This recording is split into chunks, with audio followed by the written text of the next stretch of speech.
சின்ன சின்ன கண்கள் சிரிக்கிறதோ கருவறை மீண்டும் மணக்கிறதோ எட்டு வைத்து வானம் வருகிறதோ தித்தி புயல் நெஞ்சில் மூழ்கிறதோ.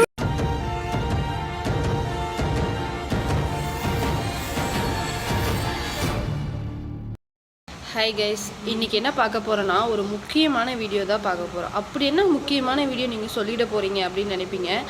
எங்கள் கிராமத்தோட வீடியோ தான் பார்க்க போகிறோம். என்னன்னு பார்த்தீங்கன்னா, ஒரு அடிப்படை வசதி கூட இல்லாமல் கிராமத்தில் எப்படி இந்த மக்கள் இத்தனை வருஷம் வாழ்ந்துட்டு வராங்க அப்படின்னு நீங்கள் நினைக்கிற அளவுக்கு அந்த வீடியோ இருக்குது. அதை நான் வீடியோக்காக போடலை, ட்ரெண்டிங் ஆகணும்னு போடலை. இந்த நிலைமை இந்த வீடியோ போடுறதுனால எங்கள் கிராம மக்களோட நிலைமை மாறுன்ற ஒரு நம்பிக்கையில் நான் போடுறேன். ஏன்னா டெக்னாலஜி எவ்வளவோ வளர்ந்துட்டு போகுது இல்லைங்களா. நம்ம டெய்லி நியூஸில் பார்த்துட்டு தான் இருக்கோம். ஆனால் எங்கள் கிராம மக்களுடைய நிலைமை இன்னமும் மாறாமல் தான் இருக்குது. சரிங்களா. அது என்னன்னு பார்த்தீங்கன்னா, ஒரு சாலை வசதி கிடையாது, டவர் வசதி. இப்போ ஒரு 2 வருஷம் ஆகும். டவரு 2 வருஷம் தான் ஆகுது. அதுக்கு முன்னாடி டவர் கிடையாது. ஏதாவது டெத் ஆகிட்டா நியூஸ் சொல்கிறதுக்கு, எந்த இன்ஃபர்மேஷன் கொடுக்கறதுக்கும் ஃபோன் கிடையாது. ஏதாவது எமர்ஜென்சினா ஃபோன் பண்ணி சொல்கிறதுக்கு இல்லை. நாங்கள் நிறைய கஷ்டத்தை அனுபவிச்சிட்டோம்.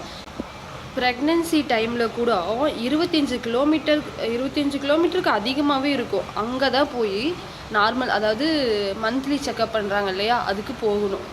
ஆனால் ஊரில் ஹாஸ்பிட்டல் இருக்குது, அதுக்கு டாக்டர் கிடையாது, நர்ஸ் கிடையாது, எந்த ஒரு அடிப்படை வசதியுமே கிடையாது. ஏதாவது எமர்ஜென்சினா பிக்கப் இருக்குது இல்லைங்களா, லோடு ஏற்றுறாங்களா, அந்த பிக்கப்பில் தான் போவாங்க. அந்த பிக்கப்பை பிடிச்சி அவங்கள கூப்பிட்டு அந்த மாதிரி தான் போகணும். ஒரு டைமு எங்கள் ரிலேட்டிவ்ஸ்க்கு ப்ரெக்னெண்ட்டாக இருந்தாங்க. எங்கள் ரிலேட்டிவ்ஸ் ப்ரெக்னெண்ட்டாக இருந்தாங்க. வலி வந்துருச்சு, கூட்டிகிட்டு போனாங்க, ஹாஸ்பிட்டலுக்கு கூட்டிகிட்டு போனாங்க. ஹாஸ்பிட்டல் போயிட்டுருக்க வழியிலே பிக்கப்பில் உட்காந்துட்டு இருந்தபடியே குழந்தை பிறந்துருச்சு. நினச்சி பாருங்கள். இது பெண்களுக்கு எல்லாம் தெரியும். பிரசவ வலிங்கிறது எவ்வளோ பெரிய வலின்னு எல்லாருக்குமே தெரியும். சரிங்களா. அது இப்போ உட்காந்துட்டு இருக்க நிலைமையில் அந்த குழந்தை பிறந்துருச்சு, நல்லபடியாக இருக்காங்க. ஆனால் அந்த டைமில் அந்த பொண்ணு எவ்வளோ ஃபேஸ் பண்ணியிருக்கோம் நினச்சி பாருங்கள். ஆனால் சொல்லும்போது எனக்கு உடம்பு சிலுத்துச்சு. சரி, நமக்கு இந்த மாதிரி ஒரு நிலைமை வருமா அப்படின்ட்டு. சரிங்களா. அதனால் இந்த நிலைமை மாறணும். அது உங்களால் மட்டும்தான் முடியும். பாப்பிரெட்டிப்பட்டி வட்டத்தில் சித்தேரி ஊராட்சிக்குட்பட்டு அரசநத்தம், கலசப்பாடி, கோட்டக்காடு என ஏராளமான குக்கிராமங்கள் உள்ளன.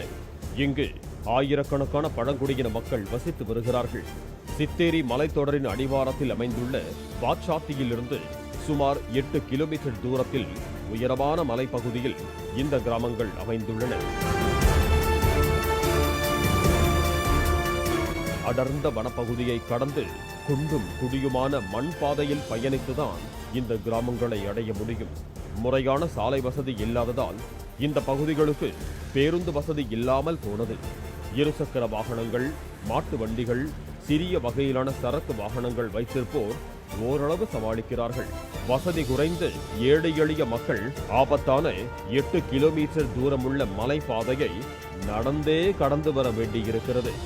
முழுக்க விவசாயத்தை நம்பியிருக்கும் இந்த கிராமங்களை சேர்ந்த மக்கள் தங்கள் நிலத்தில் கிடைக்கும் விளைபொருட்களை தலையில் சுமந்தவாறு சென்று பாட்சாத்தி பகுதியில் விற்பனை செய்து வருவதாக கூறுகின்றனர். இவை எல்லாவற்றுக்கும் மேலாக சாலை வசதி இல்லாததால் இங்கு 108 ஆம்புலன்ஸ் கூட வருவதில்லை என்று கூறும் கிராம மக்கள் கர்ப்பிணிகள், நோயுற்ற முதியவர்கள் உள்ளிட்டோரை காப்பாற்றவே பெரும்பாடுபடுவதாக கூறுகின்றனர்.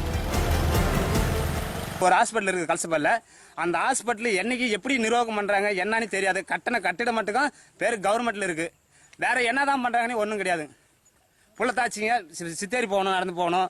ஓயப்ப நடந்து போய் சித்தேரி போய் வாங்கணும். 60-70 வயசு கிளைங்க ஆயாமா மாறு பாட்டமாறு அப்படிதான் நடந்து போய் சித்தேரி ஓயப்ப வாங்குறாங்க. கலசப்பாடியில் அமைந்துள்ள அரசு ஆரம்ப சுகாதார நிலையம் செயல்படுவதே இல்லை என்றும் அவர்கள் வேதனை தெரிவிக்கின்றனர். 10ஆம் வகுப்பு வரையுள்ள அரசு பள்ளிக்கு ஆசிரியர்கள் சரிவர வருவதில்லை என்கிறார்கள் கிராம மக்கள். அடர்ந்த வனப்பகுதியை கடந்து பிள்ளைகளை பள்ளிக்கு அனுப்ப பயந்து பெரும்பாலான பிள்ளைகளை, அதிலும் குறிப்பாக பெண் பிள்ளைகளை 10ஆம் வகுப்போடு நிறுத்தி விடுவதாக அவர்கள் கூறுகின்றனர்.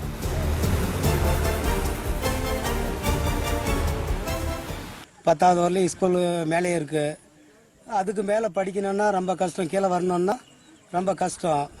பிள்ளைங்க வர முடியறதில்ல, 10ஆவதுல தான் படிக்கிறாங்க. அதுக்கு மேலே போய் +2 காலேஜ் போக முடியறதில்ல. கடந்த 50 ஆண்டுகளுக்கு மேலாக அதிகாரிகளையும் மாவட்ட நிர்வாகத்தையும் சந்தித்து மனு அளித்தும் எவ்வித பயனும் ஏற்படவில்லை என்று கூறும் கிராம மக்கள் மாவட்ட நிர்வாகம் நேரில் வந்து ஆய்வு செய்து தரமான முறையில் தார் சாலை அமைத்துக் கொடுக்க உடனடி நடவடிக்கை எடுக்க வேண்டும் என கோரிக்கை விடுக்கிறார்கள்.